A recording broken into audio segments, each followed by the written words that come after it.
Ils sont estimés à 80 à prédominance filles en formation professionnelle à être sensibilisés sur le phénomène de filles-mères célibataires. Nous voulons discuter avec vous sur un tout petit thème qu'on appelle les filles-mères célibataires.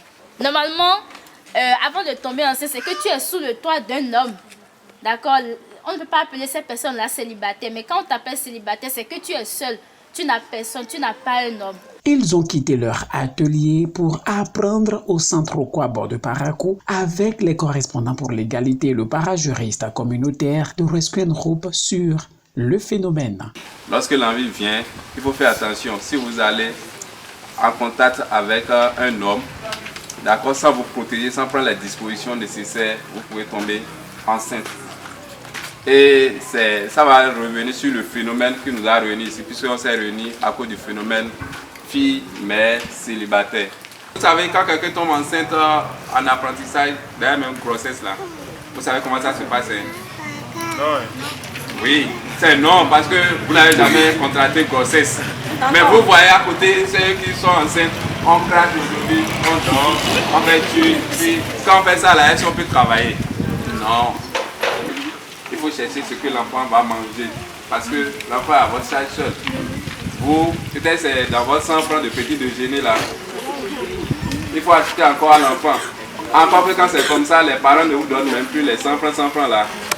Votre enfant va manger, vous allez vous habiller, vous allez habiller votre enfant. Vous voyez que ça devient un peu plus ou moins compliqué. Au cas où on vous renvoie de la maison, ça veut dire qu'il faut aller louer. Ces filles, pour la plupart, ne sont pas instruites. Par ricochet, ne maîtrisent rien des droits à la santé sexuelle et reproductive, de l'estime de soi et autres. Pour ne pas tomber dans le gouffre des filles-mères célibataires, elles sont ciblées pour être éclairées. Témoignage. Dans le développement, j'ai retenu que les filles-mères célibataires sont des filles qui sont précocement mères, qui n'ont pas encore 18 ans et qui sont mères et de surcroît dont le père refuse la grossesse ou les abandonne. C'est des filles vraiment qui vivent une situation difficile. Ce n'est pas facile pour une jeune fille qui n'est pas encore majeure, qui tombe enceinte et de surcroît qui est abandonnée par le père de cet enfant qui refuse d'assumer ses responsabilités. Dans ce cas-là, la pauvreté s'augmente, les risques de maladie s'augmentent. Je suis très contente des mots et conseils que l'ONG Rescue Hope nous a donnés, moi et aussi mes collègues. Ces conseils nous serviront jusqu'à la fin de nos formations et nous les serons reconnaissants pour toujours.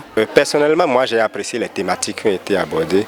Elles touchent de près ce que vivent les apprentis, les apprenantes dans l'atelier, notamment comment ne pas être mère célibataire tout en étant en apprentissage. Nous savons tous aujourd'hui que le sexe est devenu la chose la mieux partagée. Cependant, il faudrait avoir des réserves. Et donc, les thématiques, les questions, les suggestions, tout ce qui a été dit ce soir a permis aux filles de bien comprendre qu'il vaut mieux qu'elles s'abstiennent, qu'elles prennent leur mal en patience afin que, à la fin, le sourire soit à leurs lèvres. Elles sont élucidées pour ne plus être victimes de ce phénomène. Toutefois, elles désirent pérenne une telle initiative de Rescue Hope. Nous souhaiterons que le contrat de l'ONG puisse encore être renouvelé pour qu'on puisse bénéficier encore de tous ces avantages-là. Je souhaiterais vraiment que le projet perdure. Je souhaiterais que le projet soit prolongé parce que ils nous ont dit que le projet va prendre fin en mars. Mais si les partenaires peuvent encore renouveler ce contrat pour que nous, les enfants, nous puissions vraiment bénéficier, ça sera vraiment un grand plaisir pour nous. Dans tous les cas, tout ceci consolide au bien-être déjà de l'atelier, puis plus tard du foyer. Du coup, je remercie l'ONG pour ça. Grâce au projet LAMI, entendez leadership, autonomisation, mentorat, inclusion et entrepreneuriat, des filles en formation professionnelle éviteront ces travers.